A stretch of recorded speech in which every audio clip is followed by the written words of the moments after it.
கரூர் மாவட்டம் குளித்தலையை அடுத்த கல்லை ஊராட்சி தொட்டியப்பட்டியில் உள்ள அம்மன் கோவிலில் வழிபாடு செய்வதில் ஒரே சமுதாயத்தை சேர்ந்த இரு பிரிவினரிடையே கடந்த 10 ஆண்டுகளாக முன்விரோதம் இருந்து வந்ததாக கூறப்படுகிறது. இந்நிலையில் ஒரு பிரிவினர் சமயபுரம் மாரியம்மன் கோவிலுக்கு செல்வதற்காக மாலை அணிந்து விரதம் மேற்கொண்டனர். பாத யாத்திரையாக செல்வதற்கு முன்னர் கோவிலில் வழிபட சென்றுள்ளனர்.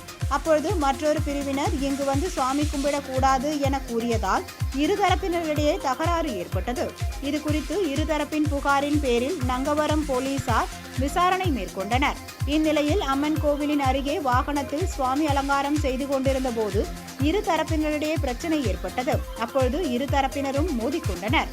இதில் ஒரு பிரிவை சேர்ந்த 17 பேர், மற்றொரு பிரிவை சேர்ந்த 5 பேர் என மொத்தம் 22 பேர் காயமடைந்தனர். காயமடைந்தவர்கள் குளித்தலை மற்றும் தோகைமலை அரசு மருத்துவமனைகளில் அனுமதிக்கப்பட்டு சிகிச்சை பெற்று வருகின்றனர். இது குறித்து நங்கவரம் போலீசார் வழக்கு பதிந்து விசாரணை மேற்கொண்டு வருகின்றனர்.